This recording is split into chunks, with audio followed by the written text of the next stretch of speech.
listening to Citizens History, a podcast by two historians exploring the urgent challenges facing the United States and the world. Wherever you are and however you may be listening, we're glad you're here. Welcome to Season 1, Episode 10, recorded on the 7th of February 2024. Our topic today is free will. Is it a thing? Does it exist? Or not? I'm Podrick Rowan, the pod in the podcast. With me is my co-host J. Matt Ward, and we are delighted to welcome Brian Nolan to join the conversation, professor of psychology. As always, we invite you to become part of the conversation and welcome your comments, your criticism, and your suggestions for future episodes.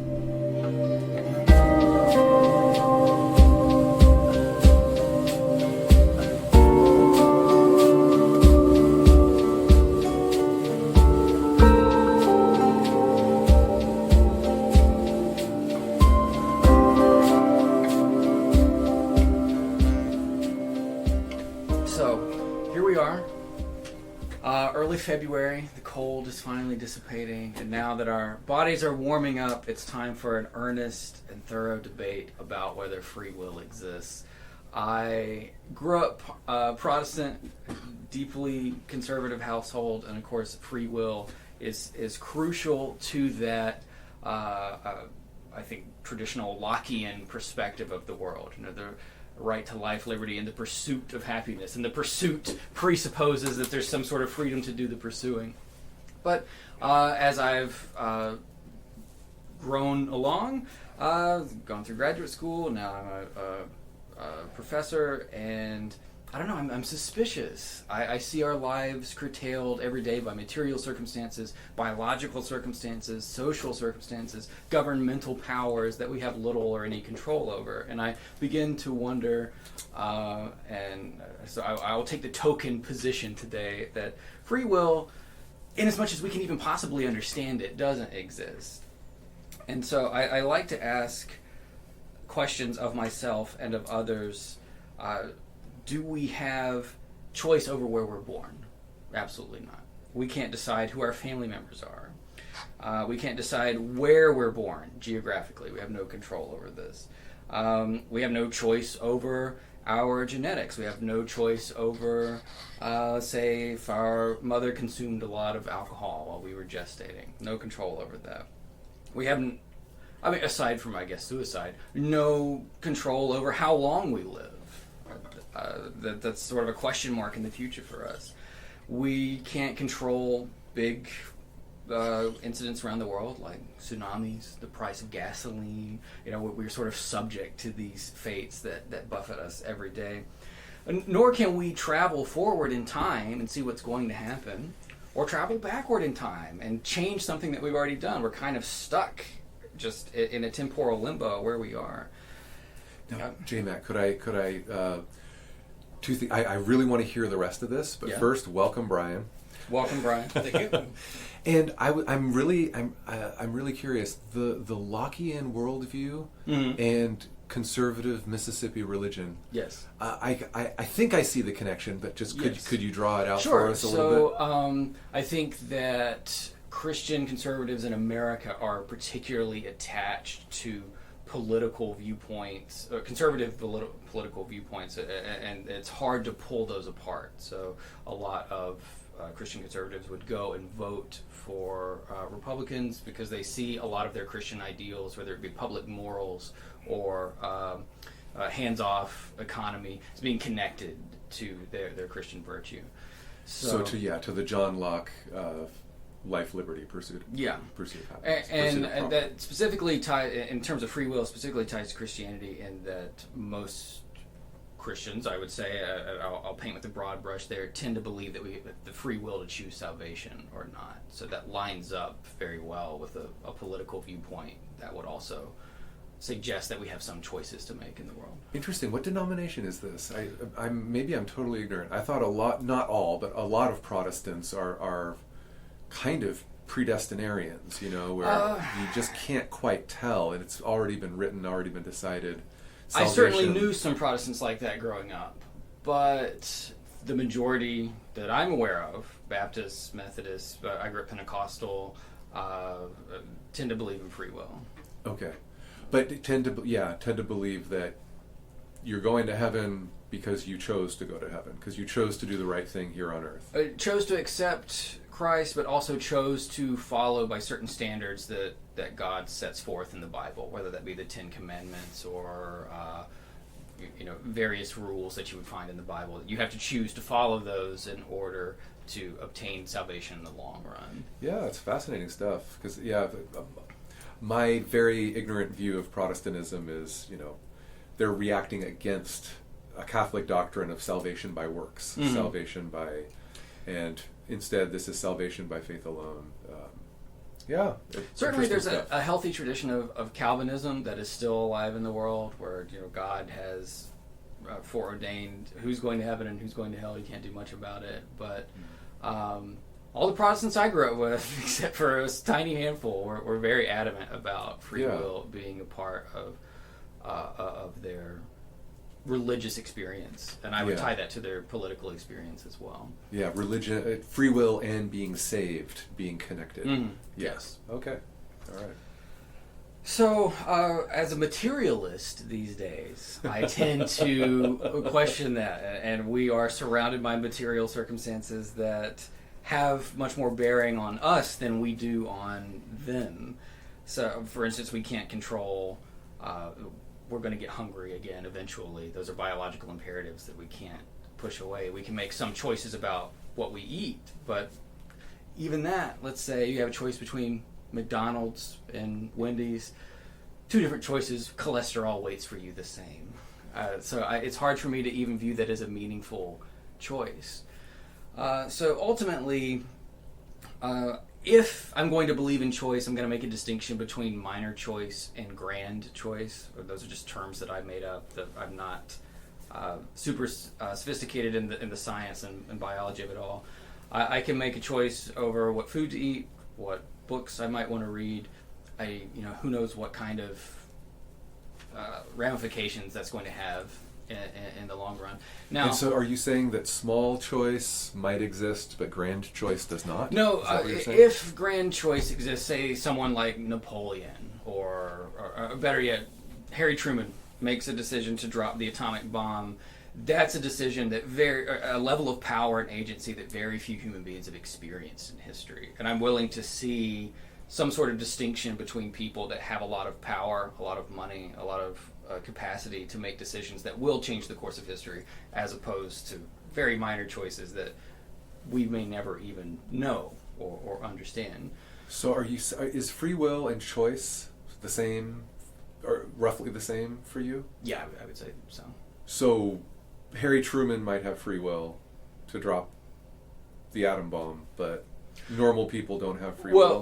Let me finish what I was going to say about Truman, and I'll double back to that. I was going to say that even though Truman, quote unquote, makes the choice to drop the bomb, he doesn't do that in a vacuum, right? He's still influenced by his advisors. He's still influenced by political circumstances around him. He's making decisions, or if free will exists, making decisions based on outside influences, outside impulses. So did he actually make that choice, or was it determined in some way? So to double back to your question, if free will exists, it requires a certain amount of agency to act on a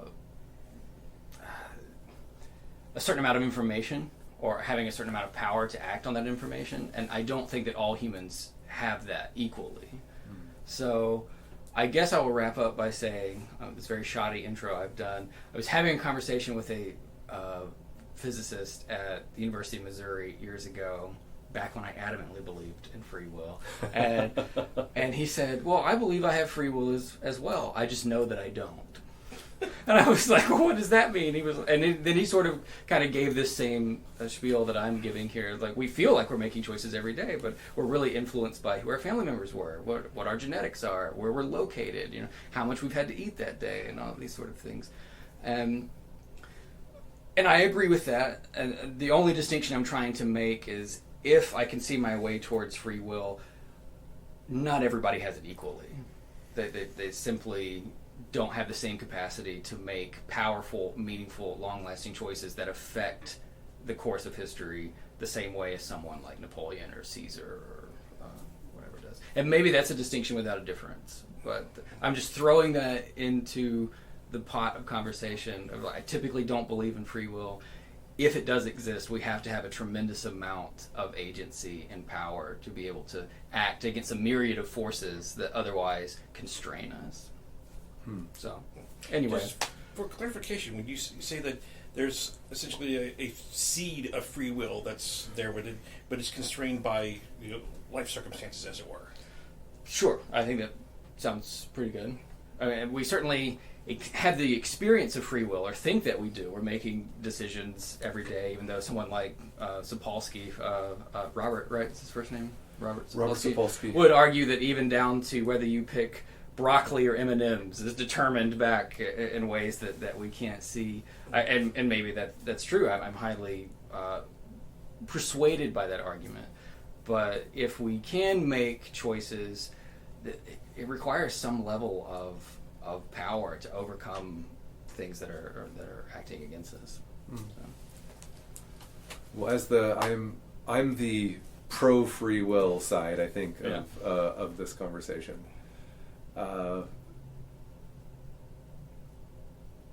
There are a lot of different ways to approach it, and because this is the intuitive view, because most humans think we do have free will, I constantly compare it. This is a very rough analogy. The analogy will definitely fall short, but imagine the intuitive view that most people held for a lot of human history, that the sun goes around the earth, clearly, right? And only recently, relatively recently, by human standards, we have really demonstrated that that is not the case, that in fact it is the earth going around the sun.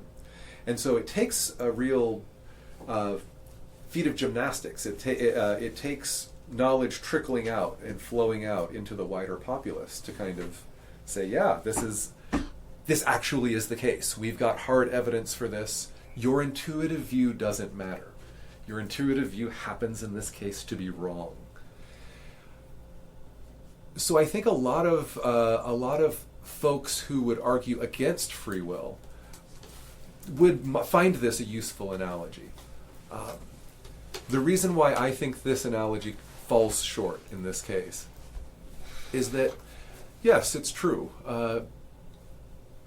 What we intuit, what we think is happening, what the common sense view or the folk view or the naive view of free will is that we humans have choice. And granted, J-Matt, as you say, some people have much more scope to exercise that free will than others. Some people are severely constrained. Some people indeed have labored in bondage and slavery, right? How much free will do they have? All of these are interesting questions. But even as I defend the folk view of free will, even as I defend the intuitive view, that yes, we humans do have choice, I also have some, I would put it even stronger. For example, generally when we think of free will, we think of it as confined to humans. And by the way, free will and choice are sometimes not always compatible. In listening to people like Sapolsky break it down, Robert Sapolsky, the professor of neuroscience at Stanford, his book, I think it was 2017, called Behave, and then he just had another book out last year called Determined, in which he really goes full bore for this view that free will does not exist.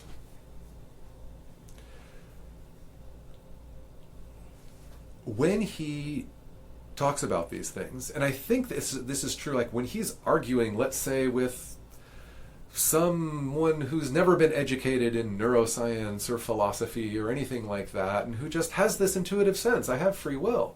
I'm pretty sure both of them, Sapolsky and our hypothetical person who does support free will, would assume that free will is confined to humans. Just like a lot of people would say morality is confined to humans. A lot of people would say that. The trouble is that a lot of the science that has come out in the last generation or so, I think, helps us to understand that that is not necessarily the case. That there are some very compelling and very ethically questionable cases in which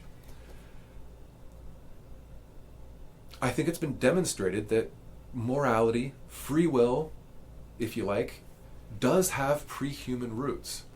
To give one famous or infamous example, a scientist named Franz de Waal, he wrote a book called Primates and Philosophers, and I'm actually not sure if he was the one conducting these experiments or if he's basing himself in the experiments that others have done. But one of the experiments, if you can imagine, an animal rights activist just going bananas at this, right? You've got two chimpanzees in a laboratory setting, right?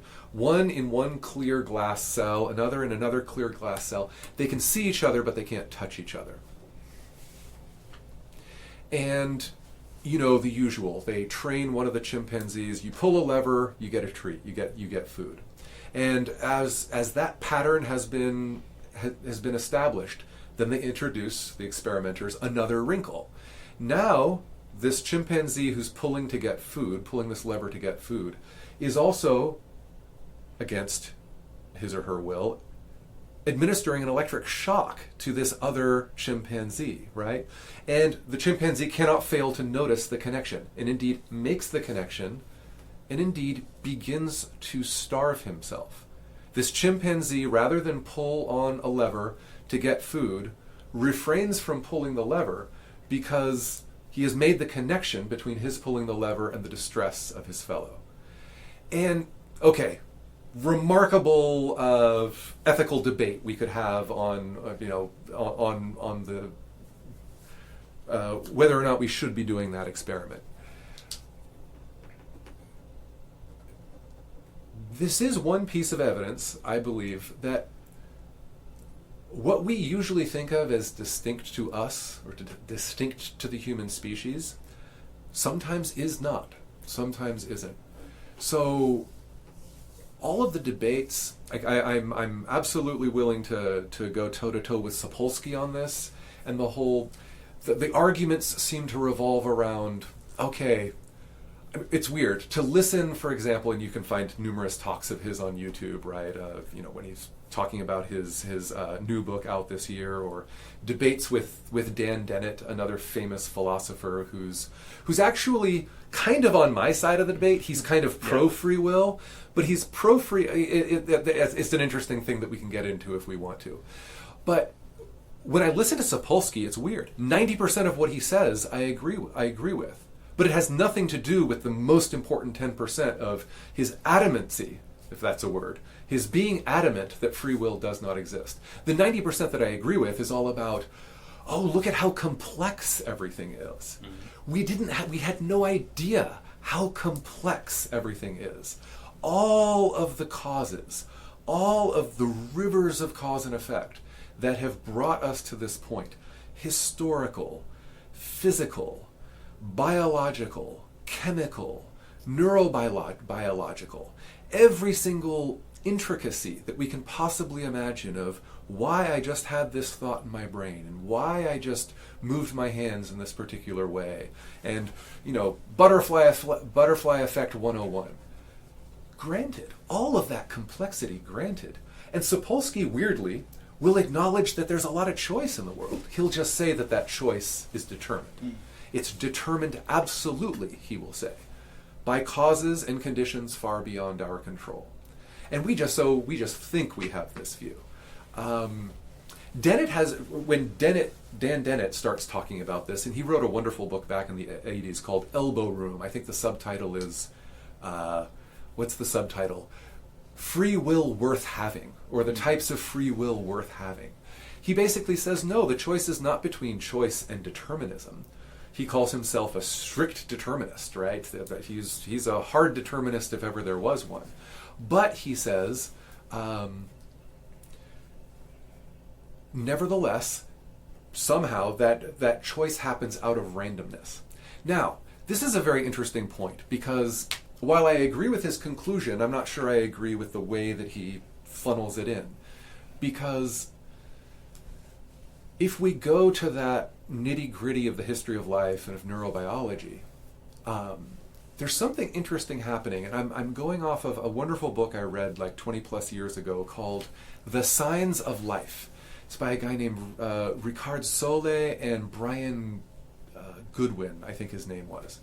But so these guys are scientists attempting, the subtitle of the book is How Complexity Pervades Biology. And so the point they're trying to make is, look, if we look at randomness, that's not very interesting. You know, gas molecules bouncing around. It's like, okay, there's no order, or but there's random order.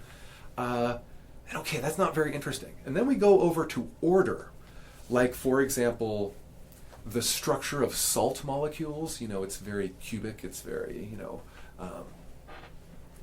sodium chloride. That's not very interesting either. That life doesn't exist at that random extreme, and life doesn't exist at that ordered extreme. Life exists, they argue, precisely in that messy middle ground, and they define complexity in a mathematical way, saying, look, you have that really messy and surprisingly ordered, but yet chaotic boundary between randomness and order. And that's the place at which life happens. And so I'm sure we'll get into some other stuff later, but it's when we think of the standard view of science today, and this is Richard Dawkins, very famously, the selfish gene. There is no natural agency, which is perhaps a more rigorous way of saying free will. I'm fine to use natural agency if we want to, rather than free will. But that the standard view of a lot, again, this, I think, even though Dan Dennett thinks that free will exists, he would mostly be aligned with this. But Richard Dawkins and Dennett and others, they would say, look, there is no natural agency. None. And one of the interesting and fascinating things that I hope we get to eventually is that if you trace that history out, if you trace that history back to Darwin, back to Darwin's antecedents, the people who were arguing that there is no natural agency were not the atheists of the world. They were not the Richard Dawkins of the world, claiming to be the logical ones as against the religious dogmatists. They were precisely the people who were against a naturalistic view of the origins of life. They were precisely the people who said, there is no natural agency. Organisms don't have a choice emanating from themselves. The agency resides with the supernatural being. The agency resides with God. And so you have this weird alignment today between the mainstream proponents of science who say, look, we are the rational ones here. All you other people, I don't know what you crackpots are doing, but we're the rational ones. And we say free will doesn't exist. We say there's no natural agency. And their position is remarkably aligned to a much more theological-based anti-evolutionist argument trying to say, no, it can't just be natural. There has to be a God involved. And so I'll leave it there for now, but there are a lot of different directions we could go with that. All right, Brian, set us straight. Well, as I do with many things, I tend to end up in a middle ground position. I mean, even on some of the broader questions, I really consider myself more agnostic. There's a term that's been tossed around called a possibilianism, where it's sort of, if it hasn't been disproven, it remains possible. So I tend to kind of favor that sort of way of looking at things, and keep an open mind to what hasn't been disproven yet. Granted, obviously, certain things are more likely than others as we talk about it. But in terms of today's conversation, thinking about it from a more psychology-oriented perspective, I can see several different issues, and there's psychologists that are kind of all over the map on this. As I've been sitting here thinking and listening to you guys, as I'm thinking of other examples, there are people all over the place on this particular point. They don't always call it free will, but there'll be the issues are still there. The idea is still there. So I think, as I think about it from one end to the other, we have this sort of, as you're saying before, sort of a assumption of free will that most people tend to have, and even our fabric of our modern society has this as a foundational piece. Like, for example, look at our criminal justice system. You're assuming that somebody had the choice to commit a crime, therefore they deserve to be punished. And so if we're saying that that's not true, then that causes some pretty serious issues for how we're doing all of that. And so there is kind of this thing that, is part of how we kind of frame the world around us, is this assumption of free will. I also noticed and really wondered about, because I was raised Roman Catholic, so I know that tradition. I'm familiar with a lot of the ideas, and that's kind of how I grew up. And I see something I like to call the kind of paradox of religious belief, where some people will say that, God has a plan for me. There's God's plan. It's determined, and it sounds like not free will. But at the same time, you're saying the free will to commit a sin or not commit a sin. Yeah. And it seems like those two ideas are somewhat at odds with each other. It's a huge paradox. Yeah. So that's something that I wondered quite a bit about that particular point. And I think we see some similar kind of things where we talk about how psychologists have viewed this. There are things that we know, certain things are kind of predetermined, as it were. Like, you pointed out earlier, there's a lot of facts of biology and laws of physics, whatever. There's some things that are just set up that way. We didn't have a choice about it. That's the way it is. We found ourselves in this world, and it's already set up in a particular way. So we didn't necessarily have a choice about that. But at the same time, we as a psychologist, we want to understand, well, why does a behavior occur? It's one, central foundational questions: what leads to that behavior? How does it end up being that behavior? I think where one person that kind of stands out when I really think about this is Kurt Lewin, or a social psychologist. How do you spell his last name? Lewin, Lewin. Okay. And he introduced something that's called field theory. And he can summarize it with a handy little formula: B equals P times E. So the behavior is the person times environment. There's the environmental factors, and there's things about the person themselves, the individual agency, the personality, whatever the individual factors. And any given behavior is a combination of when those two things blend together. The external factors with whatever you have your thing. And so that's been kind of an influential way of thinking about this, is that you understand not just the person and their choice, but their choice in a context. And so that's the way that a number of social psychologists like to kind of frame it in that kind of way.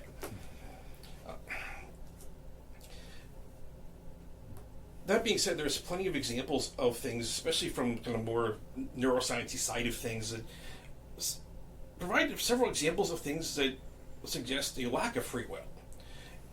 For example, take something like obsessive-compulsive disorder, or somebody who has some sort of or even a phobia.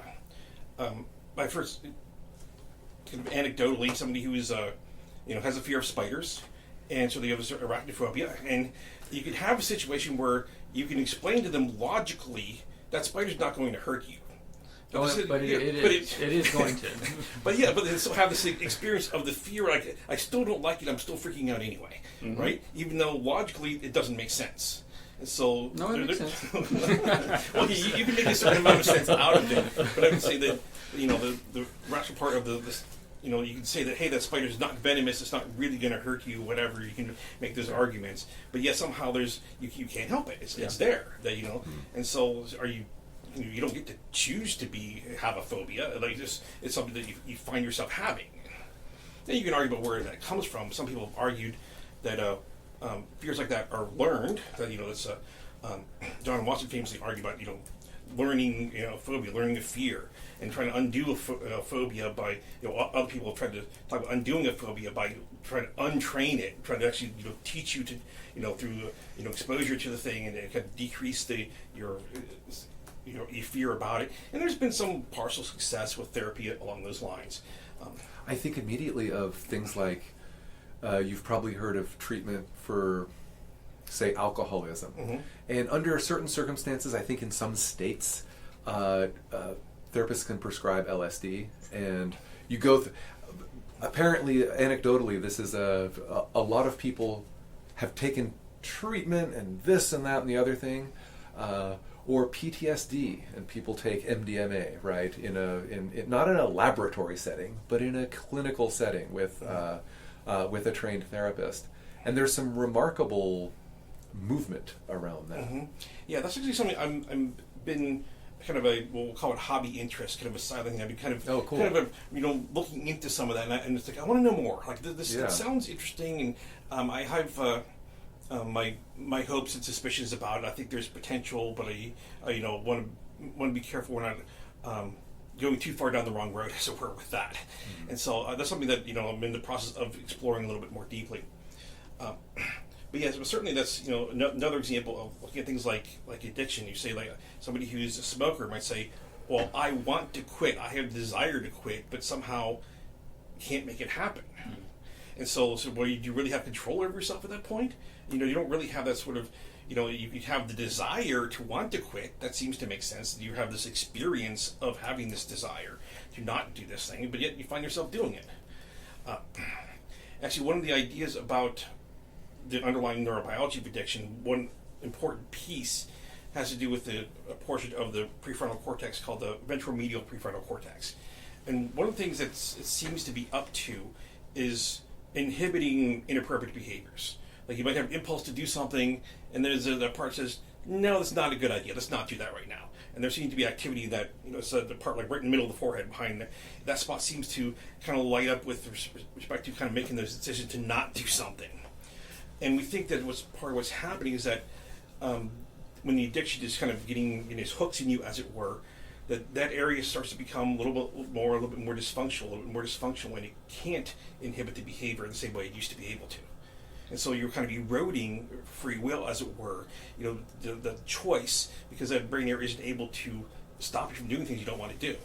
Mm. And so that's a piece of that story of understanding what's happening with addiction is and that's part of the reason why people can, even if you manage to abstain from whatever it is, there's still that enduring vulnerability that can like fall off the wagon, as it were. There's still that enduring vulnerability. So I think there's been some changes, on the biological level. Those neurons, there's still kind of this lingering memory of it, as it were, that it's there. You can't quite shake that completely. It still kind of lingers there. So there are some of these ones. There are certainly other examples from other neurological disorders we could pick on. But there's other people that will pick on somebody like Skinner, for example, argued that, as some of us were already saying, that the idea of free will is somewhat of an illusion. We think we have the choice, but it's really about history of reinforcement. The things that we've been reinforced for and punished for in the past, influence our behavior, even if we're not really, thinking about it that way. That's really the deeper why. And it's all about these other factors. Everything's about a term that sometimes used is called stimulus control of behavior, to contrast that with cognitive control of behavior, where I'm thinking about it and I decide I want to do this. I decide I want to eat the chocolate cake or whatever. I making that choice, versus you're reacting to some other stimulus. It's Skinner even said that the thoughts we have are really more of a side effect, not the cause of behavior. He says the cause of the behavior is external to the person. And so it's a famous argument he's made, and of course, people debated this back and forth for a long time ever since. But certainly that idea is out there. Or to pick a Freudian example of the unconscious minds, and there's these other things that are desires and drives and whatever that are not even part of our conscious awareness, that are actually leading to some of our behaviors in a way that we're not even aware of. And so that, again, kind of suggests there's something happening there. It's not really our choice per se, but it's part of that whole thing. Just to put it out there, I don't necessarily completely agree with a lot of things Freud claimed, but that's one way of looking at it and thinking about what's going on. Mm-hmm. To give a more kind of modern neuroscience twist on it, I do think there is something that you could call an unconscious mind, just not the way Freud thought about it. I look at it as, if you look at everything the brain is doing, the vast majority of what the brain is up to is not part of our conscious awareness. So there's a lot of stuff happening in there that's not really part of our conscious awareness per se. And so in that sense, is there an unconscious mind? Probably, yeah. There's a lot of other stuff going on in there. It's not really part of what we think about in our day-to-day life. Maybe one more example, and we can kind of move on to some other stuff. That there have been some other experiments that kind of look at this idea of, are we really choosing what's going to happen? There's famous set of experiments from this guy Benjamin. Was it Lebet or Lebet? I've never heard it said. I've heard it Libet. Libet? Yeah, but I've read it. I've never actually, Yeah. heard many examples of saying it out loud. But I've read a lot about it, and suggests that there's a decision, almost like a pre-conscious decision is already made at a neural level before we're consciously aware of making the decision. Yeah. Sapolsky makes a big deal of this. Yes, and so there's a possibility that maybe it's the decision has been made for, I don't know how, but then we become aware of the decision being made, but it's already kind of been pre-made before that happens. And so I found that's sort of course, quite a bit of controversy discussion thinking about this particular issue, saying to what extent is this happening on this kind of, I like to call it pre-conscious level. You're not really aware of it, but it's happening in there. Take that one step further, there's thinking about inspiration and creativity. Could we give... I think this is an important place. I don't want to interrupt, Right. but could I give a little background on the Libet experiments? Oh, sure, yeah. So, for folks who aren't aware, in 1983, this guy, Benjamin Libet, his research team, conducted these experiments in which, and jump in anytime, I'm sure you know more about this than I do. But he conducted these experiments where you've got these... you've got people hooked up to these monitors, right? And you're measuring the readiness potential of electrical activity in the brain. And so the idea was to, at the moment that you think you have just become aware of seeing something on the screen or pressing a wanting button to... or clenching your fist, you're doing some behavior. Yeah. Exactly. And so the results that Libet published were that there was a lag. There was actually a significant lag between the readiness potential in the brain, in other words, the electrical activity taking a jump, right, and the person actually pressing the button. And so Libet concluded from this, kind of like what you're calling pre-conscious, he concluded from this that, that clearly there was a deeper cause going on that the subject was unaware of, and that what the subject thought was a choice had actually been determined in advance. Okay, so far so normal. As you say, it's been controversial. It's got a wide amount of press, and I was really, frankly, disappointed with Sapolsky when I have not read his 23 book, the book last year, but in 2017 he brings this up in his section on free will, but he does not even attempt to deal with any counter arguments, and the counter arguments are many and legion. One of the one of them, the causality was never really demonstrated quite, and in 2010, about 14 years ago, a subject, I think Trevina and Miller, these are the authors of this 2010 study, they mimicked the study, but instead of saying, okay, when you see the thing or you want that, press the button, it was act spontaneously. It was just, you go or you don't go. You see something and then you're either going to choose or not. From your naive view, you're going to choose. You're going to get to go up and down. And either way, the readiness potential, that electrical activity was in the brain whether the person moved or not. And so there's a lot to say about this experiment, but as much press as it's gotten, as much as someone like Sapolsky, who am I? I'm just some peon here. This guy's a neuroscientist at Stanford, but he's not even bringing in the counter arguments. He's just saying, "Oh, this experiment shows that there's no free will," and it's like it's slippery at best, and or maybe ignorant at worst, slippery at best. Yeah, actually, I was going to add that there's actually another study, not as well known, but I think in some ways is easier to wrap your head around than what Lebet was doing, or Lebet. Yeah.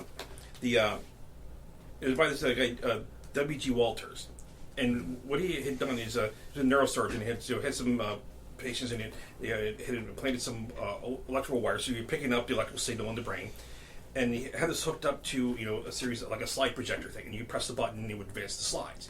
And so the person, whenever you feel like advancing the slide, go ahead and advance the slide. You press the button and advance the slide, but the button doesn't actually do anything.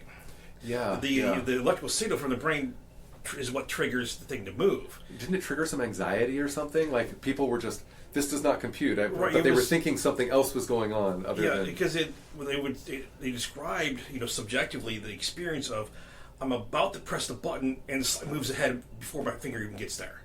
Like it already moved before I could hit the button, and so they're weirded out by this. It's like how is it like anticipating that I'm about to press the button? Somehow it's already there, like a step ahead of you. Mm-hmm. And so I think thinking about it that way, so there's something happening.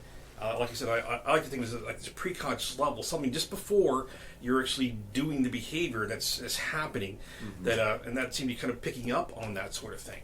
Yeah. And so now, why would that go one way or another towards free will is a thing or free will is not a thing? Could you walk us through that? How is that experience of pressing the button, but it doesn't really work, unlike what you've been told? Mm-hmm. Well, I think that one way to look at that is to say that when we think we're choosing something, we're not really free to choose it quite the way, like the free will is an illusion. We think we're making that choice, but it was really kind of made a moment before that. And that's it kind of argues that maybe it's not quite so free, or maybe that's just how things work. I thought that, kind of a counter argument that says, well, if you're going to do any behavior at any time, doesn't there have to be some sort of thing the body prepares to make that movement? And maybe that's a necessary part of making any movement. It's not a pre-decision. It's just the body gearing up to do what you need to do. And it has to do that ahead of time anyway. But wasn't the experiment removing the element of choice while telling the subject that you did have the choice to move? Yes. Yeah, in that particular one, yes. So yeah, why would that element of the experimenters removing choice but telling the subjects that they still had choice, why would that go any way towards disproving free will or disproving choice? Well, I think that what I take away from it most strongly is that there is something that's outside of our conscious awareness that's part of this whole process. And so the question becomes, is that just a normal part of what needs to happen, or is it really a pre-decision per se? You know what I mean? Has it already been decided, or is it just kind of, what needs to happen to get there? It's an intermediate step, a necessary intermediate step that's there for any behavior. Does that make sense? It does. But I mean, we could definitely pull that out to, one of the strongest counter arguments, even well before 2010, to the Libet experiments were, look, we are, as I'm not a huge fan of Walt Whitman, but remember his famous I contain multitudes. This is kind of directly relevant, right? So we contain multitudes that we are partially or perhaps not even almost completely unaware of. Sometimes, most of the time, depending on who we are, and so we've all had the experience, say, of, I don't know, whether in a positive or a negative way, I don't know, whether it's arguing with a partner or, you're on the cusp of something and you say something that you didn't know you were going to say, or you, all of a sudden, because of what you just wrote down or what you just said, all of a sudden you now become aware of, oh yeah, I am feeling this way, or I am, things become known, things become clear as a result of a very messy and murky, sometimes dare I say, creative process. And isn't that all us? Isn't that all? Because ultimately what a person, and I think Dan Dennett would actually agree with Sapolsky on this, what they're ultimately saying is, not only is there no free will, there's no self. The self doesn't exist. The self is just your naive construct. And it's like, okay, here's the thing. I'll follow you down into the weeds as much as you want. We are extremely complex creatures. We're only beginning to realize how complex, with what infinitude, with what just dark and light. And sometimes when we say, and this kind of it's not just a counterpoint. It's good to bring back in what J. Matt said right at the beginning, right? On the one hand, who are we? In a completely naive view, let's leave neuroscience out of it. Let's leave science in general out of it. We are very small people. I'm one of, 8 billion people on the planet. What could I possibly do? And I could quote Martin Luther King at you to say, oh yeah, well, one person can make a difference, right? Or I could say, look, not only is that true, but it's not just infinity outside. It's infinity all the way down, too. It's not just that we live in this infinite, astonishing universe. It's that you could equally well go down and down and down and down and never reach the core. Or we certainly haven't yet. So if infinity is going in both directions, and if, yes, it's true, sometimes we have completely unrealistic, completely beyond naive, just astonishingly ignorant views of who we are as human beings, who we are as animals, who we are as life forms. Nevertheless, there is a way for us to say, look, when somebody like Sapolsky, and I'm using him as an example, but Richard Dawkins would say the same thing. There's no self here. There's just genes dancing inside of giant lumbering robots. It's like, now, I think that is that on its face nonsense, and I have great respect for Richard Dawkins, but not just for his atheism, but also for his selfish gene theory. I think he is, in this case, dead wrong. I think he's doing, in some ways, God's work. I think he thinks he's doing God's work as an atheist. He doesn't believe in God. Right, but he would joke about this because he is motivated in a way remarkably similar to what a missionary would be. And I'm not even saying he's wrong about this. I like that he's bringing science to people. I do think that his version of science leaves a lot to be desired. His view of the self leaves a lot to be desired. And so when someone like Sapolsky, from his ivory tower at Stanford, says, there is no self. Ha ha, you silly mortals, you just don't realize. The joke's on us. Hey, there's, on a scientific level, on a moral level, and ultimately all of these levels are going to align. I think he's dead wrong. The self is not just some homunculi in the brain. It is not just what we think we are.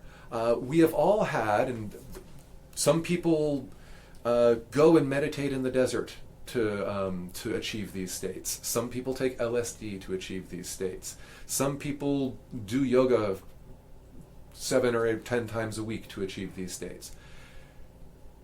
Plumbing the depths of ourself is not for everybody, perhaps, but it's something that, it's something that is worth doing. It is something that it's part of what makes us human. And so there's a term that they always trot out. I think I first learned of this through Sapolsky, but this is also homunculi. There's this idea that there's a ghost in the machine. There's something in the brain, and that's what's you. And there's a really good analogy to be made in, forgive me, I promise this analogy will link back. When proponents of evolution and proponents of intelligent design argue with each other, there's the argument often will go like this. Or when, for example, an atheist and just an atheist and a believer argue with each other, the argument will sometimes go like this. Well, because we've got the science, God is confined to these margins now. We know much more how the universe works, how the natural world works. And therefore, God is banished to these margins, and then to these margins, and then to these margins, and so on and so on and so on.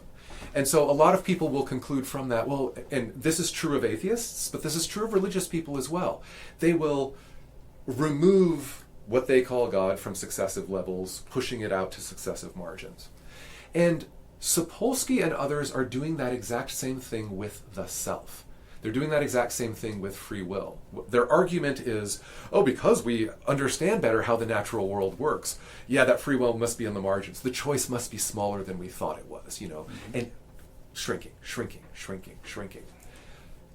I have a different view, and I'd love your pushback. I'd love for you to hold my feet to the fire on this one. It's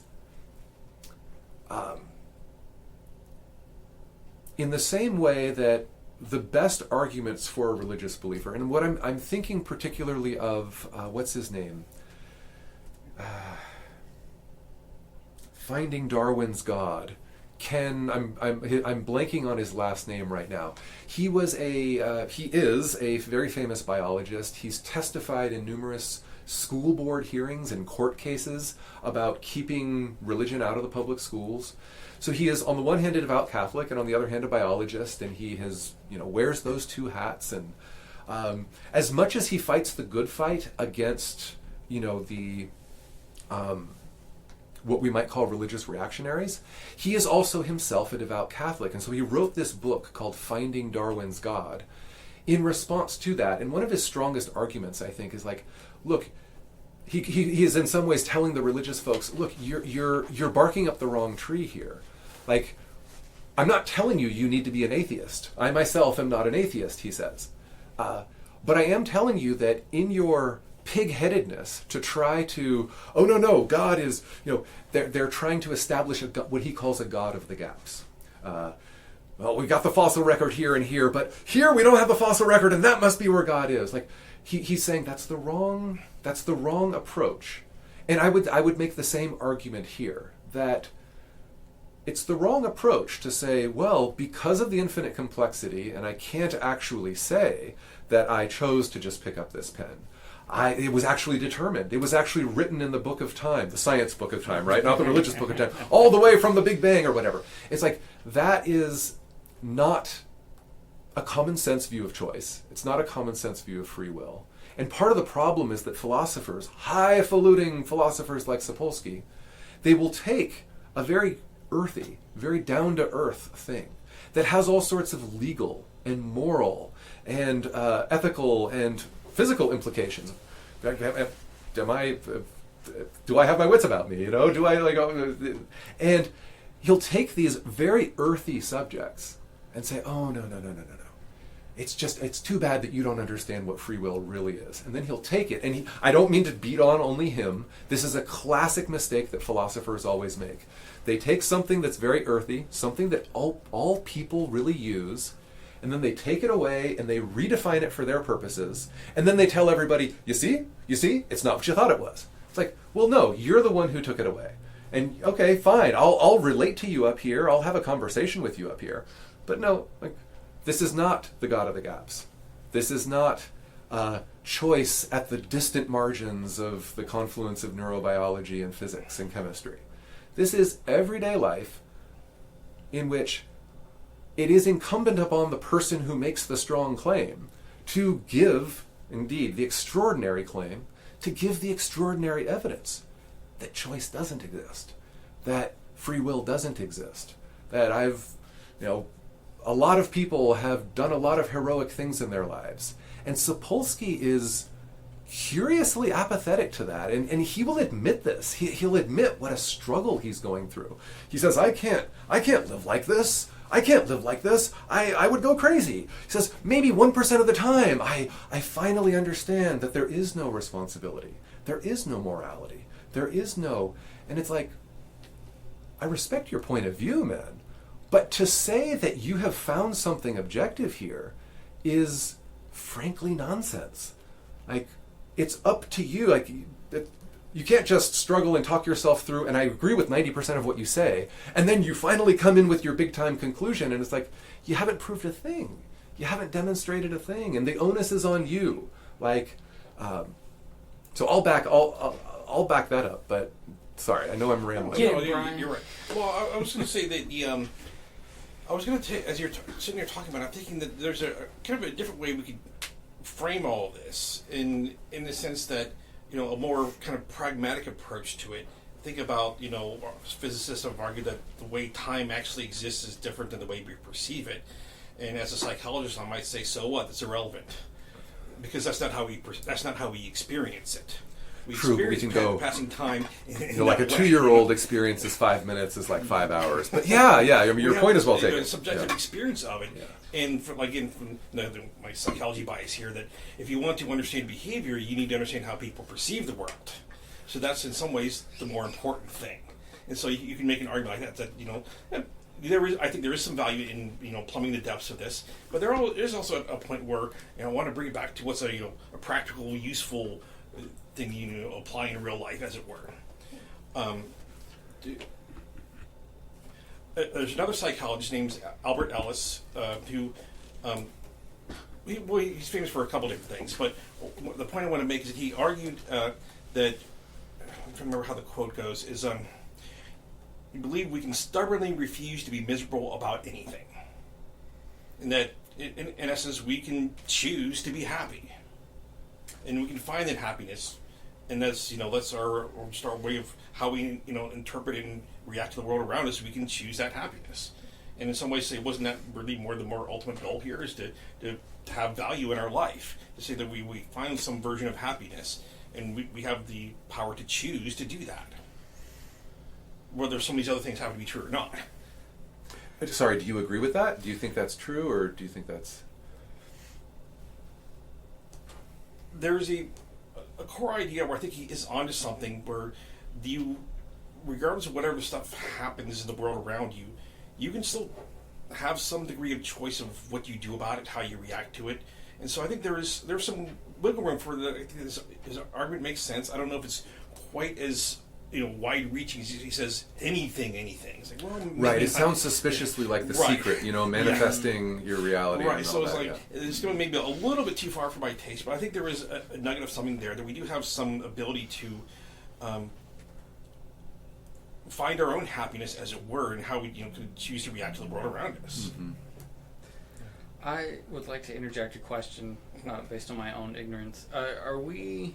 Let's see, I wrote this down. Is there a distinction between free will, choice, and agency? Are these largely synonyms? Or this is, I guess, a question for both of you. But I think you guys would approach that question from two different perspectives. But I don't think there's an expert answer. Like, what do you think? I mean... I use them as synonyms. Yeah, I mean, I'm fine with using them roughly as synonyms too. I like, especially natural agency, because it helps to make my argument about this isn't just a human thing. This is something like, if we think that cheetah on the African savannah made no choices in all the intricacies of its very complex and very arduous hunt, for example, stalking and then chasing down its prey, then we are, I would say, we're kind of the prisoners of the moment. We're the all too human centric ones. Free will is a highfalutin way to say it, and it's certainly laden with moral and legal meaning, which I'm fine with. But yeah, for me, at the very least, it exists on a spectrum. I wouldn't try to sharply distinguish between any of those. Yeah. Sapolsky would, by the way, remember, he says no free will, but yeah, you have choice in this completely determined way. Which is weird. I've never heard him talk his way out of that contradiction, but it's worth noting. It's worth noting also. Let's dwell on free for a second. Let's dwell on. Yeah, this. That's the word I get hung up on. Will, not so much. Whether that be impulse or choice, but that's the free part that. And it's just here again. We have. I think it's fair. I will just show my cards as the curmudgeon of the group. We probably have, not all of us, but it's all too pervasive in our culture, too much of a childish version of freedom. Freedom to us, too often, and maybe this happens without even thinking about it, we just kind of assume this is true. But I've heard so many people just, this is it. This is the pinnacle. If we can do what we want, that's it. Now, I don't need to explain to people like you the problems with this, right? You can follow that rabbit hole all the way down to addiction, all the way down to self-destruction, right? a less childish version of freedom, a more historically literate, a more morally literate view of freedom, view of free will, would be, of course we're constrained. Like, that's not the point. Life is constraint. And yes, we might have a very tight window in which to operate, and that doesn't mean we have some homunculi. That doesn't mean it's divorced from physical determinism. My only problem with that whole the whole line that most people use about determinism is, look, I understand that things are determined in your sense, but I would say, look, when you say absolutely determined, this is where I draw the line. Influenced, absolutely. Strongly influenced, absolutely. But completely controlled, never. Precisely for the reasons like that Soule and Goodwin lay out in their book, which is that life is not merely ordered, and it is not merely chaotic. It is precisely the dynamic balance between order and chaos that life happens at. And there's lots of really, really interesting mathematical models to show, whoa, how does that wave that wave along that neuron and along that synapse travel? Like, there's some fascinating stuff here. And so I just like to, in the Skinner book that you shared about behaviorism, right? Mm-hmm. He starts off with this quote, and I think it's an interesting quote to dwell on, right? Mm-hmm.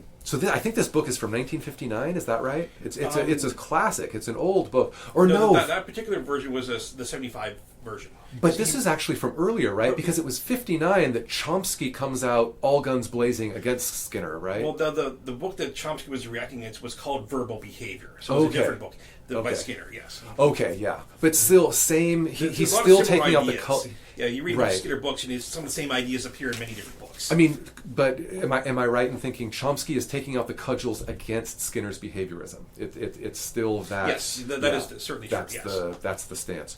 So, okay, this is the first sentence of the book.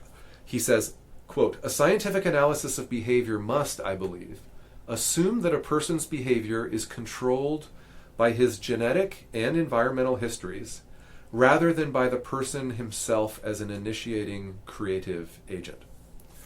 Okay,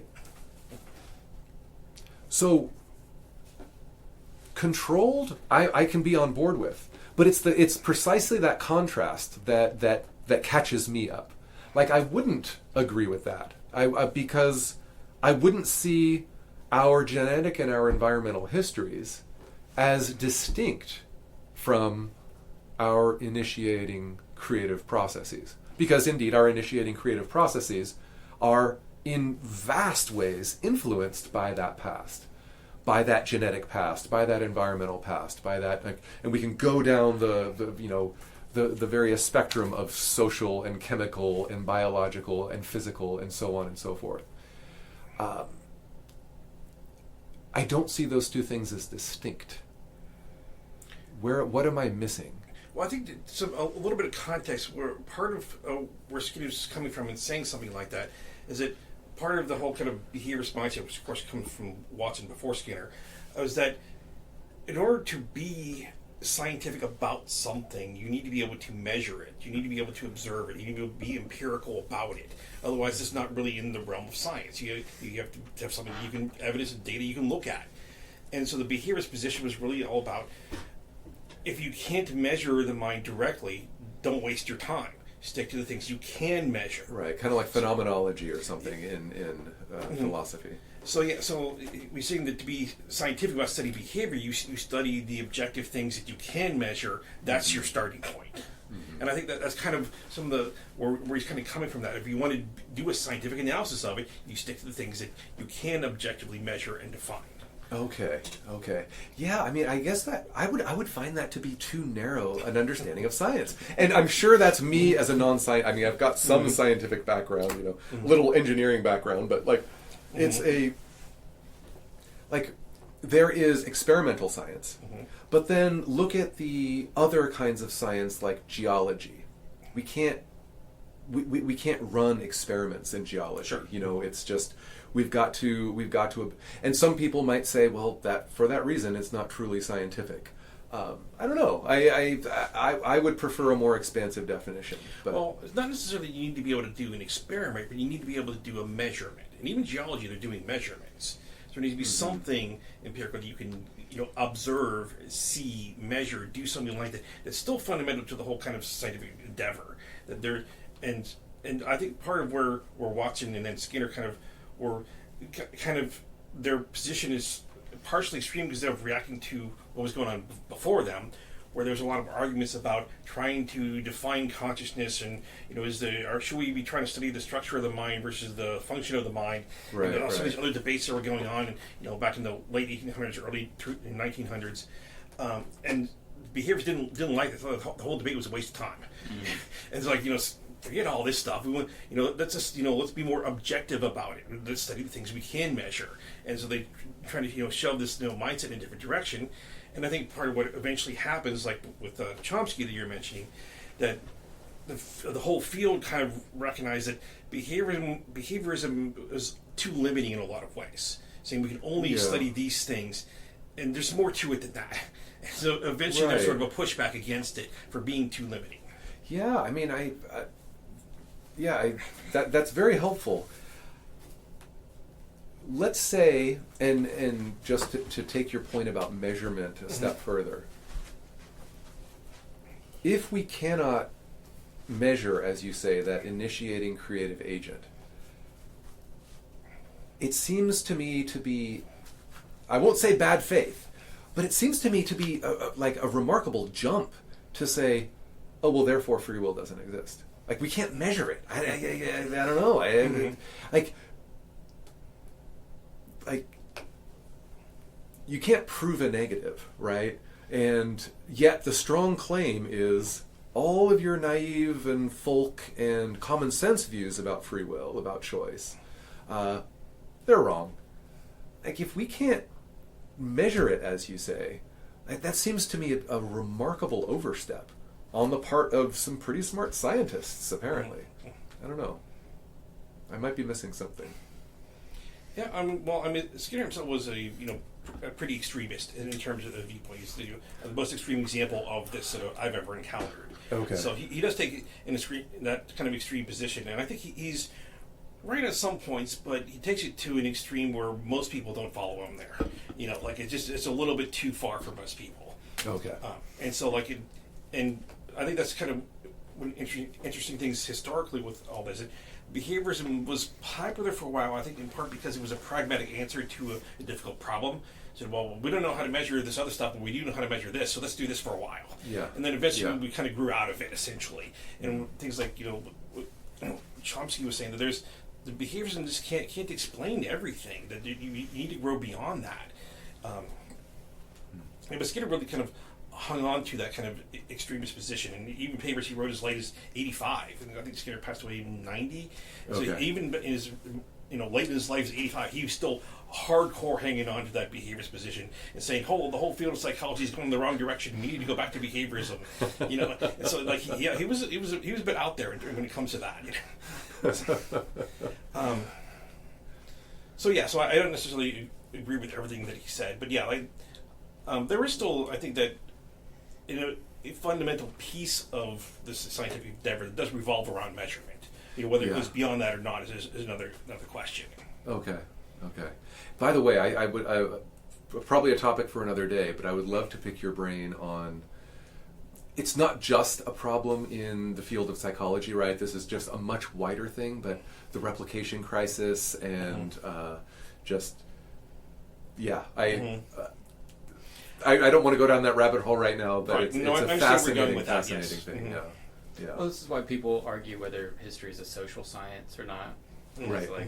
You can't really repeat anything. You can't repeat George Washington crossing the Delaware or whatever. You can't run that experiment, right? Yeah, so exactly. My advisor had a wonderful saying. She said, "Look, so are we are we social sciences or are we humanities? I'm definitely much more on the humanities side, I hope, but she said, look, are we social scientists? Well, are we novelists who are constrained by evidence, or are we social scientists who have lost control of our database? So it's an interesting question. I would place us much more firmly in the humanities camp. But when people talk about history as a science, and this is a very old-fashioned way to talk about it, right? They're not completely wrong. I mean, science is a relatively new term. It's a 19th century term, right? Back in even the early 19th century, when someone like Thomas Jefferson was fiddling around with his microscopes and stuff, he referred to his philosophical instruments. That's what he called them. Science is such a thing of yesterday, a term of yesterday, I should say. Philosophy now is very, very constrained in academic departments, but it used to be, what Plato and Aristotle saw it as, the love of knowledge writ large. Yeah.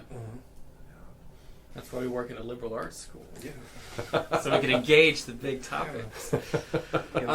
Speaking of history, and we are nominally a history podcast, so I'm not going to take away from you, Brian. I would love history your of the insight mind, as well. history of, Yeah. We've been, thus far, and we're about an hour in now, kind of operating from the inside out. What's going on in these chemicals in here? What's going on with what we understand or don't understand, and how does that work its way out into our choices? Let's flip the table and look at it the other direction. So one of the sources I use when I teach colonial history, and I'm going to use part of it for one of the courses I'm teaching currently, the history of U.S. slavery, is Olata Equiano, a man born in what today would be, I think, southern Nigeria, and he's taken into slavery sometime in the 1750s, and he's enslaved in the Caribbean and partly in the southern United States before he goes free in 1766. he was enslaved in Africa, brought to the Caribbean. Yes. Yeah. So he's a part of, I think, a historian like Ira Berlin would refer to him as part of the saltwater generation. That generation of enslaved people that came to the New World but could still recall Africa, as opposed to later generations that were born into slavery in the New World and had only cultural knowledge of where they came from, no actual memory of it, but, which is not really relevant to what I'm getting at. But he writes this memoir of his time in slavery, and a lot of historians use the passage, it's several pages long, of his experience on board a slave ship to describe what the Middle Passage was like. And he says that he was quite young when he was enslaved. I think he was in his teens. He says that one day there's some enslaved people on deck, and they had been unchained for some reason, or maybe there was only 2 or 3 guys chained together. They see an opportunity, they take it, they jump overboard, they disappear into the water, and they perish, but they're free from slavery. And there were certain enslaved people on board ships, or maybe even when they got to the New World, that make that choice. Right? So if we're talking about choice, free will, this is to boil down free choice to just a 1 and a 0. You can stay on board the ship, or you can jump overboard. And of course, slaveholders tried to prevent this by adding nets around the ships and watching folks very carefully. But let's say this is a choice that enslaved people have. They got A and B. And then let's take a look at someone like Nero, Napoleon, Jeff Bezos, who has not just A and B, but every letter of the alphabet probably. Could do anything, go anywhere, make possibly any choice known to man. So if we believe in free will, if we believe in choice, are those two scenarios the same thing? When an enslaved person makes a choice between I'll stay on the ship or I'll jump overboard, and someone who has a much wider range of choices makes a choice, is that the same thing? Because I take a look at that and say there's something different going on here. That well, of course. I wouldn't say that the choice that the first person is making is the same kind of. But I still don't know.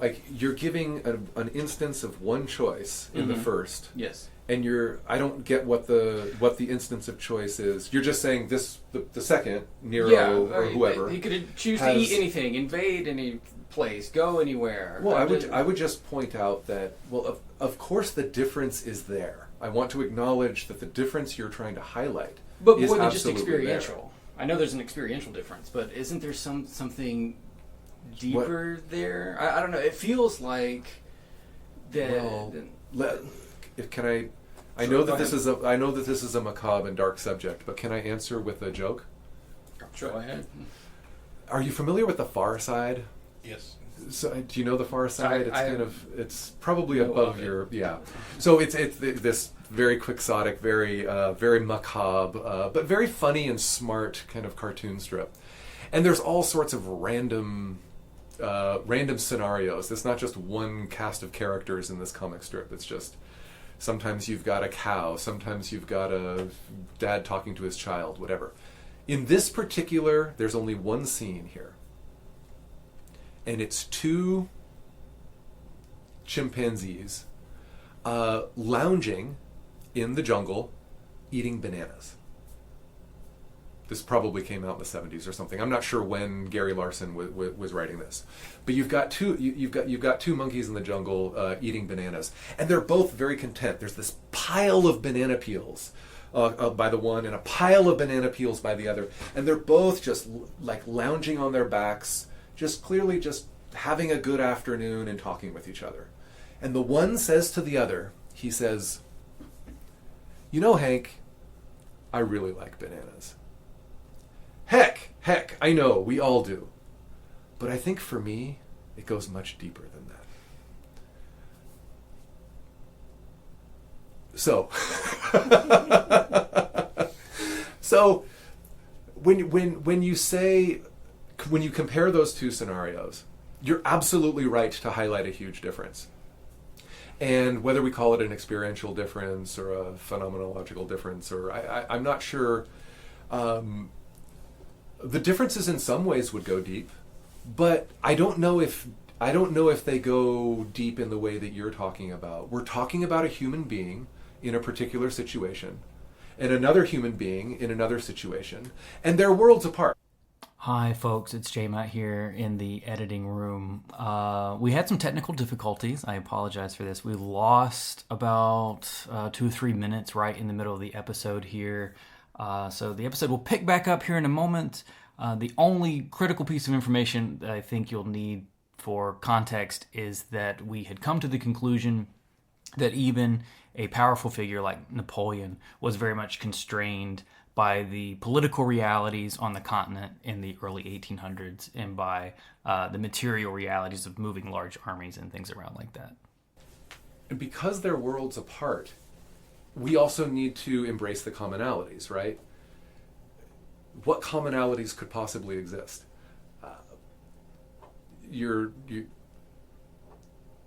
It's not just a person in that extreme situation who is going to choose to commit suicide. I immediately, when you were talking, thought of Anthony Bourdain. A guy who just a globetrotter. He had everything, and yet somehow. Didn't he hang himself from some $1,000 a night hotel room in the roof of some $1,000 hotel in Paris? I don't remember. The point is that it's true that at the very, very low extreme of human existence, at the most oppressed, the most degraded, a person will choose, hey, death is better than living. Weirdly, somebody will also choose that same thing. I maintain. Some people will say there was no choice involved at all, but I must stay committed to that theme of free will and of natural agency. That somebody who is incredibly rich, who has an incredibly more scope for action, incredibly more privilege, they might as well be on Mount Olympus as far as that slave on that slave ship in the Middle Passage in the 16th century is concerned. But that person is constrained too. So doesn't that prove my side, though? That if there are forces acting on people, such as depression, that no sort of external choice that you make can actually push against that determined outcome of, like, you're just going to make the decision to kill yourself because of these impulses. But how do you, there's all sorts of different ways that we can take this. First of all, how are we distinguishing between what you're calling external choice versus an internal choice? Oh, I have no idea. I mean, it's an important thing because normally we would think of choice as internal, not something imposed on us, but something that we, at the very least, we are in relationship with our environment, and we navigate that environment, and we say, I'd rather go here than here. I think I hear you saying that people do history, and I'm saying history happens to people. Is that where we're missing? I think both are true. I can't imagine. I can't imagine a world in which. Oh yes, I mean, this is the secret, right? This is just quick background. I forget what her name was, but this probably was sometime back in the 90s. But you can imagine the Think and Grow Rich crowd, the folks who say, "Oh, your choices are everything." I have heard people, sometimes dear friends, tell me, "Oh no, I did choose my parents. I did choose." No, seriously. I know it's ridiculous. Okay. I know it's completely ridiculous. But people, I have heard people telling me this with feeling, with reflection. Them telling me, "Oh no, you don't understand." And then they'll go back into the past lives and, "Oh yeah, and I've had a the Shirley MacLaine type stuff, right?" So we can, and indeed must, call that bullshit. At the same time as we say, look, it would be easy to say, choice is everywhere. There's nothing more ridiculous, right, than for someone, I forget her name, but the person who wrote The Secret, who says, look, all you need to do is think positive. That's really, really all you need to do. And it's not that it's easy, it's actually really hard, but once you get to do it, all riches will flow to you, all health will flow to you, this, that, and the other thing. And it's like, look, you are talking to wealthy white women in the rich world. That's who you are talking to, okay? If you try to transplant that message, and many men, I'm not trying to be a curmudgeon here. If you try to transplant that message to Zimbabwe, you might as well be an alien. You might as well be on a different planet, in a different universe. Now, we can acknowledge that extreme is ridiculous. But let's pivot now. There is an equally ridiculous extreme to say, no, there's no choice at all. None. Zero. We only think that there's choice. And so, as a historian, surely you can kind of navigate between. You do, in practice, navigate between those two things all the time. I perceive that I do, but I know that it doesn't exist. Maybe you only think that you know that it doesn't exist. And that in itself is a determination that I have no control over. It's just a show in my brain that I'm going, I'm observing this. I'm making opinions about it, and I get those opinions published. And so you are somewhere buried deep in your brain, someplace that there's a homunculi or something like that. Do you acknowledge the possibility that that's only your subjective experience, and that might not bear any relationship if it is a with an subjective objective experience, truth? then I think that proves my point that we don't really have much choice or any control at all over life. I'm not following. Why would that? I would say that I would go the opposite direction. That says that if you do have that, then you do have that choice, right? I mean, I would think so, but If maybe we're just talking at cross purposes here. Maybe so. Look at the language that you're using as you're laying out the scenario. You say there's more choice available way up top on Mount Olympus of the human experience than there is down in the deepest depraved depths with slavers oppressing slaves and slaves actually committing suicide. Yes.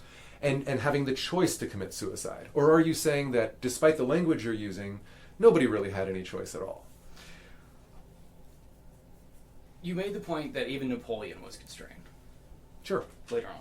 And I agree. I think the point, and I would need to think about it even more to try to add clarity to what I was saying, is if we start at this level where a person only has these two choices and realize how constrained they are and work our way up to a person that has more freedom and see that actually their life is pretty constrained as well, that pushes us in the direction of determinism. And I see history is happening to those people on the ship more than they have a choice, and I see that all the way up.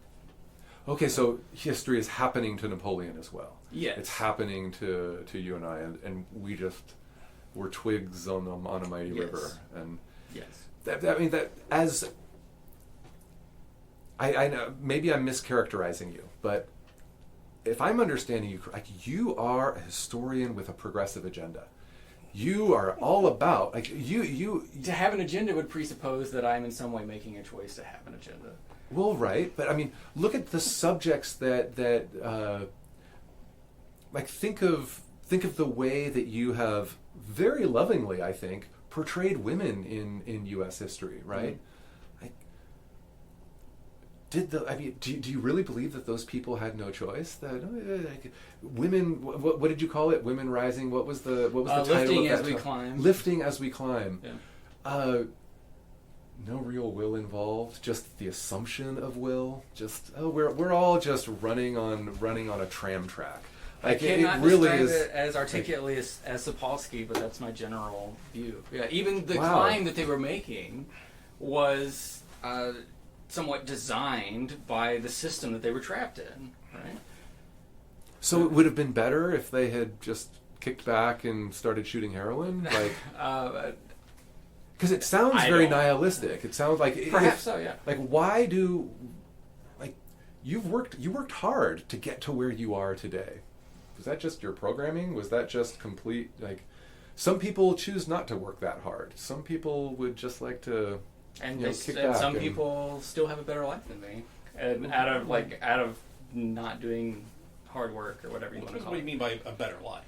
I agree. Yeah, Well, I mean, all of a this lot of is people have subjective. more money, but you're doing what you love, right? You're like, you're getting to study history. Sure, You're but there's getting still to- things that I want that I can't have. Like, I would love to live in Berlin rather than Quincy, Illinois, but I can't. I mean, I could, but I would end up in the street in about a week if I just sold everything I owned and moved over there with not knowing the language or anything. So, like, things that I want, I cannot have because I am constrained by the material circumstances of my life. But I mean, that when someone hands you $1 billion and opens up vistas that you couldn't have imagined before, or maybe you could have imagined but only imagined, you're still going to be constrained. You're still going to, and in fact, there's going to be more danger, right?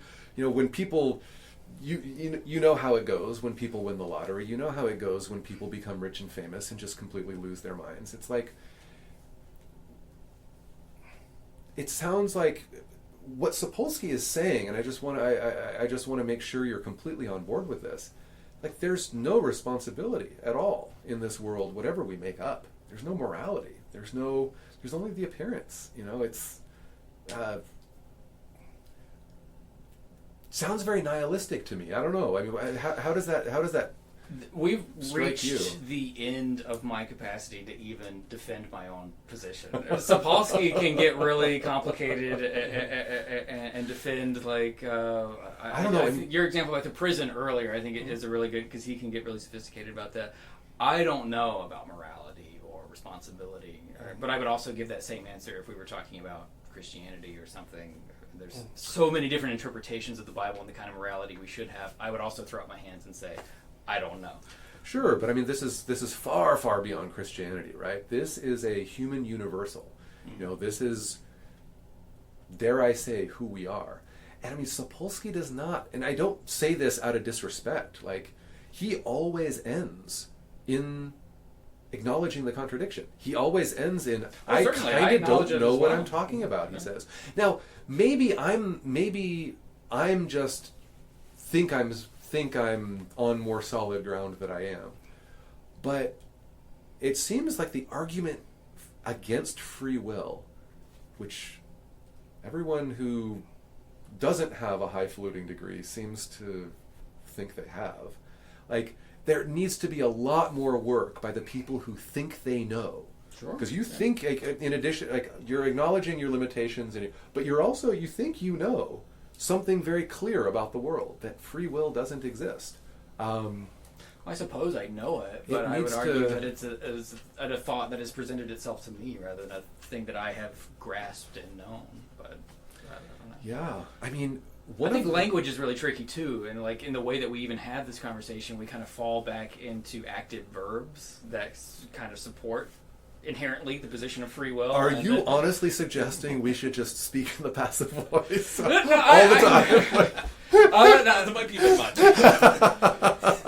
No, but there are certainly feminist theorists who would argue that we need to completely reconstruct human language itself in order to get out all of the patriarchal presuppositions that are built into it. And they are much more knowledgeable about that than me. But it's not a completely laughable idea to say that our language has values built into it. And I think one of those values is Absolutely, yeah. that we are doing things and we are the center of this universe, and we're doing activities that are so important, and we're designing this tapestry around us. And I think that so there's some hubris there. But we're not.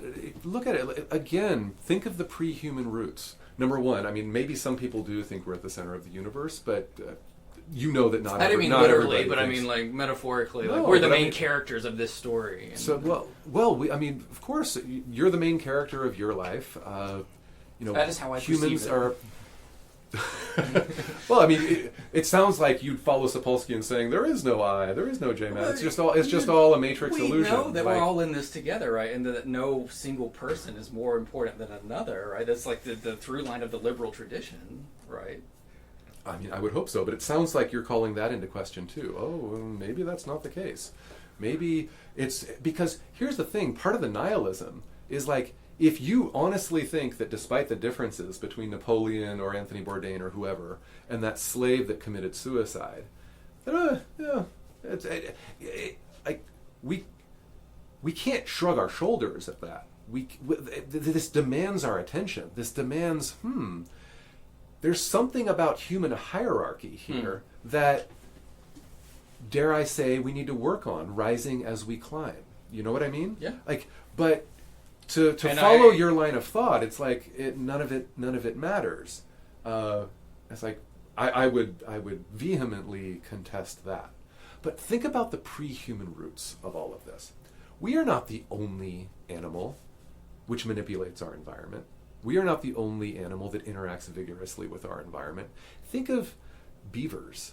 Think of termites. Yeah. You know, the vast nests that they create. The ways in which like beavers construct earthworks that, you know, okay, not by human standards, it's not very sophisticated, but that's pretty sophisticated stuff that beavers are able to do. And are they making choices to do that? I would argue yes, But doesn't a choice presuppose some sort of internal narrative? Like, the wind is cold and I don't want to be cold, so I will go into a cave and well, this is especially where I agree with you about the limits of our language. Yeah. On the one hand, language, both internalized and, of course, you know, this is basically a new platform of existence almost. The kinds of thoughts that we can have, the kinds of references that we can make, the kinds of cooperation that we are capable of is, by the standards of any other animal, just amazing. It really does put us in a different category. I would still argue that there's not going to be a fundamental separation between humans and other animals, but I mean the difference is amazing. Okay. Now, so nevertheless, what's the difference between animal will and human will then? Is But- that where the word free comes in? Like humans have free will and animals just have like some sort of lower will? Like, I mean, that's not exactly how I would put it, but sure. I mean, like, you know, the will of an animal to survive, that applies to us, and even more so, that applies to other animals. I mean, I wouldn't make the distinction you are, but I mean, I see where you're going with it. All I'm saying is, I don't think choice presupposes a narrative in the way that I think you mean. It just... Well, I mean, you make a choice to get from A to B, and between A and B is a story, right? There's some sort of value. I mean, if I'm understanding correctly, elephants, for example, have what we can only describe as a memory. You know, they recognize each other even after not seen each other for years. You know, the matriarch can make the decision, when am I going to kick this adolescent bull elephant out of the pack because he's just causing too much trouble? He's okay, okay, now he's out. Now that might not rise to the level of choice for a lot of people, and I think the argument is important. But no, I don't think one needs language in the human sense to make a choice. I think my inability to square the animal will with the human will is the same thing, similarly to why I can't square the discomfort I feel when examining the slaves who jump overboard versus a person who has like almost infinite choice. There's some sort of discongruence there that like makes me uncomfortable about the idea of humans being free. Yeah, I mean, it depends on what you mean by free. I mean, choice does not mean no. Free will for me would not mean complete absence of constraint. Like when Sapolsky says something like, "Oh, you know, I'm with him up until the point at which he says, absolutely." It's like I agree with 90% of what you're saying, and then you say something like, "Boom, there is zero choice." I'm with you on. There's a lot less choice than maybe we thought we had. There's more complex things that are going on and influencing our behavior than we were previously aware of. But does that mean that it's all bunk? It seems to me an untenable leap. And so you're not wrong to point out the difference between, think about the way that we humans have defined what it means to be human throughout history. Excuse me. For example, the word for orangutan in the Malay language is forest man. Like they saw a continuity between those other higher primates and humans. It's kind of built into their language. But look at, especially in modern society, especially in society since the birth of agriculture, let's say, since we humans have started to trend away from the smaller hunter-gatherer bands, and sometimes you didn't need agriculture to have vast societies. But once you have those vast societies, you've got hierarchies, you've got increasing hierarchies, and those are often unsustainable. But the point isn't, despite the periodic actions of revolutionaries to rip all hierarchies down to the ground, the point is, how do we find our stable place, and how do we prevent everything from imploding? And if we can't, then okay, but finding that stable hierarchy is really important. And so if someplace on the hierarchy you're a human, but another place on the hierarchy you're not even human, yeah, it's sobering. That's a really, really dangerous place to be, and dare we say unjust, immoral place to be. You might not agree with my language there. No, I do. I just don't know what to do about it. I don't know how to square it with other evidence that seems to indicate that it's just a machine that we're all living in. So. But as a historian, would you prefer to live now, or would you prefer to live, I don't know, now, in the reality that you currently inhabit, or would you prefer to live that reality of that person who was enslaved on the African coast in the 16th century and chose to kill himself rather than... You started out asking me a question about time, but then you ended up asking me a question about personhood. I would rather make a decision about what person I got to be at any point in time, rather than what time period I get to live in. Because... No, that makes sense.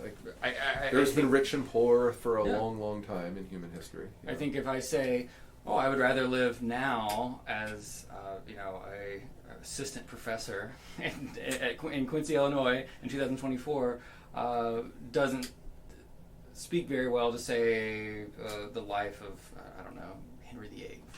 And if those are my two choices, I'd rather be Henry VIII because he seems like he had a pretty cool life. So I'm not so sure. No. I don't. I mean, only in terms of his capacity to enjoy himself without consequences, which is something that I don't have. So if you're asking me what kind of time period I would like to live in, I can't make that. I would make that decision only based on the kind of person I got to be in a time period. Okay, interesting. Let's play with this though. This is important. Your view of Henry VIII is that he, if I'm understanding you correctly, terrible person, by the way. I'm not defending Henry VIII. Sure. I'm not asking you to. But your view of his life is that he was able to enjoy himself without constraint? Is that... Largely without constraint. I think people that are able to make more choices as opposed to those who can make very few have more power to pursue their happiness. Now, if that happiness is immoral or not is a different question. But certainly But you their would you wouldn't experience you of wouldn't family. say that his chucking one wife and picking up another wife was immoral. But like, do you have I mean, any I would, idea how but- stressful that existence was for him? Like he had to. Well, sure. But he had I would mitigating argue it factors was as well. it was a more stressful existence than the one you currently inhabit. Hmm. I could be wrong. Yeah, I was We've been talking too much. I'm Yeah. sorry, Brian. You No, jump in here and sort us out. Well, one of these, some of this conversation reminds me of a student asked me in class one day that I forgot how we got on this topic, but the question was, does a person who has more money have less anxiety? And I thought about it, said, well, not necessarily. Yeah, more money, more yeah. problems. Like, it doesn't necessarily mean your life is better. Your life might be different, but and it actually reminds me of another thing. This is a character in an Asimov novel. I forget exactly where. Talked about this thing called the law of conservation of personal problems. So no matter how good or bad your life is, you I will always like find it. something to complain about. I like There will that, always yeah. be something that That's will, certainly true. And so, is your life really better or worse because you have more money or less money? Like, I don't know. I would argue that there is a sweet spot. There's a sweet spot up to The okay. middle class, I hear them baying at the door. No. I mean, seriously, the aristocratic disease is real, and I think it's been real throughout human history. Certainly throughout urban, settled human history. But to say that it means nothing and so to like it, that also seems to me to be a step too far. Yeah. I mean, it's the most common observation that rich Westerners make when they go to a place like Bangladesh or Myanmar. Oh, everyone is so happy.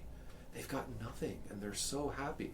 And if you could imagine, and I'm not saying you all, I'm saying that rich Westerner who went to Myanmar, to Burma, to old Burma, and, had a whirlwind tour through there and saw some cool things and, got, taken around on the river and these.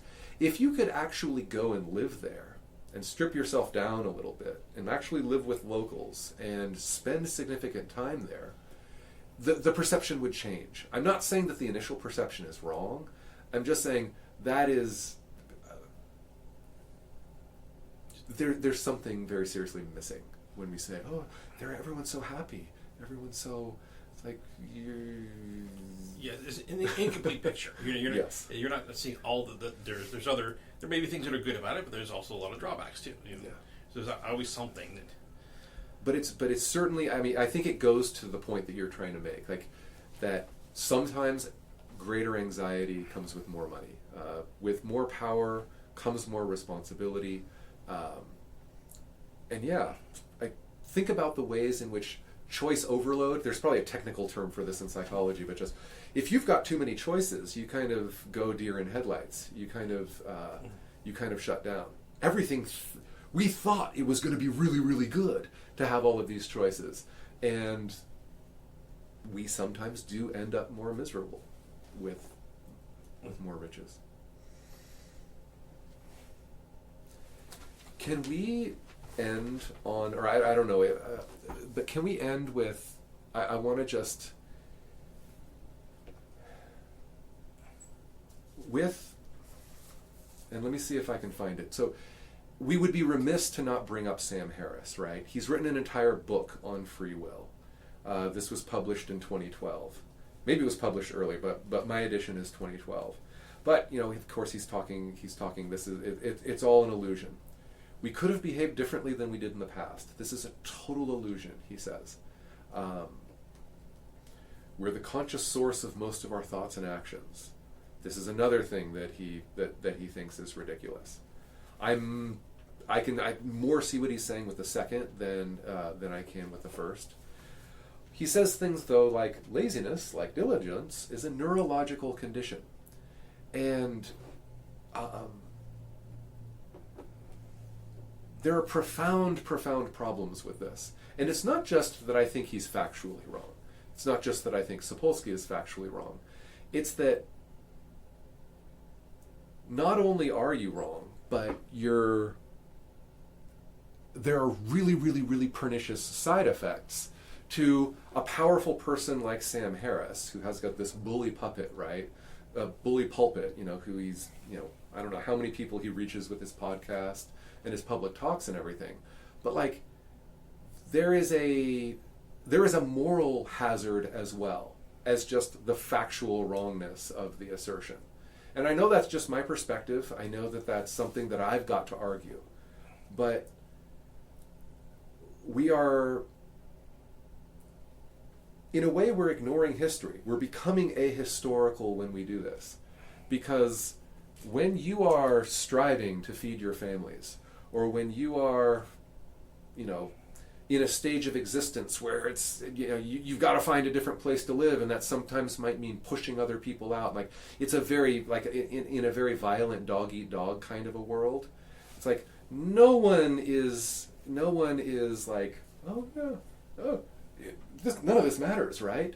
Like, there's something positively anti-life about it. Like, to say, and I want to acknowledge the pathological cases. I want to acknowledge the edge cases. Yeah, some people don't have free will.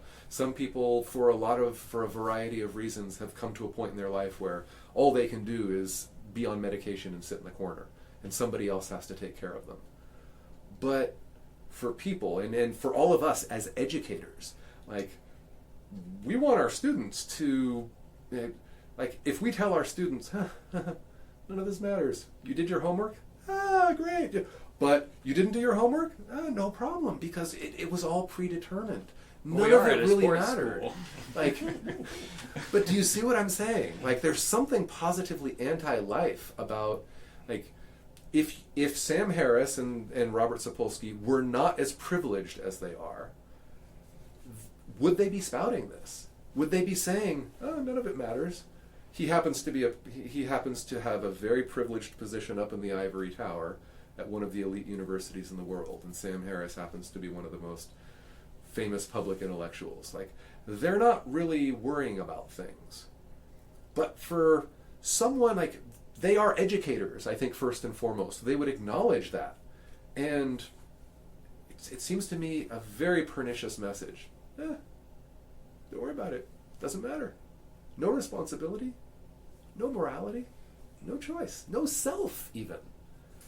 Yeah. I don't know. What do you think about that? It gets back to, I think, one of the points I was saying at the beginning of the conversation, that if we were going to really embrace the idea that we don't have this choice, then do we need to redesign society? Because there's so much of how everything is set up has this assumption of choice and free will built into it. And so I'm willing to entertain, could be this, could be that, but for having to have a functional modern society, then it'd be hard to just abandon the idea that we have free will in this. Right. Well, what would it even look like? Because I've heard Sapolsky say something so. Yeah, we would have to completely redesign society, the carceral system, everything. How would we do that? It would look like some Matrix-like dystopia, where it just doesn't matter. You just hooked up to a machine and getting your nutrients, and you're not even none of it matters, right? Like, am I missing something? Is there something positive on the other side of all of this? Isn't the Matrix kind of saying that's what we're doing now? Isn't that movie sure, a commentary on? There was nothing. Yeah, man. What if this was real? Yeah, this was a very common. No, I don't mean the computer response. side of it. I mean that literally our life, or literally metaphorically, our life is. We're suspended by certain capitalist rules, right? And we don't realize that we're locked in a system that has imprisoned us. But that's the way I read the movie. But what would be... One of the lines, I forget if this was the first Matrix or that god-awful second Matrix movie. But what's his name? Larry Fishburne's character. Morpheus? Morpheus, yeah, exactly. He says, everything happened because it was supposed to happen, and he goes off on that. It's like, it seems to me like, especially as a historian, you should rethink that view. Everything was everything was already written. Everything was already determined. Which is a thought they carry through in the third film. where it turns out that the on entire, principle, I'm not seeing that third film. the entire system of the Matrix has been occurring like continually for years and years, and so there's been like many Neos. I mean, it's been years since I've seen the film. I could be completely misremembering how that third film goes, but I think that's what the conclusion they come to. But anyway. Yeah, and I think there's some element where they realize it's been going on for a much, much longer time than they realize. Yeah. But anyway, I think that's actually something that perhaps this is a thing for a different conversation, a different day. But part of me kind of gets hung up on this idea of, well, also from looking at it from psychology of learning the way our criminal justice system functions. And so there's these assumptions about free will, when there's also the dimension of, well, does imprisoning people actually improve their behavior? Is this actually even a good way to even go about this? Mm-hmm. And perhaps it's going in a bit of a different direction. But I think that's an interrelated point about that what's going on here, about how we have all this set up. Is it, we want to have a society that we're able to function in, presumably. But, if it's not the way we do it now, well, what is it? What's the alternative? And I'm not sure that I have a clear answer. I have some thoughts of it. I have some criticisms of some things. But, do I have a better solution? I'm not sure that I do. Yeah. There's lots more we could say, but that's probably a good place to wrap it up. So thank you. Thank you so much, Brian, for being here. It's been wonderful.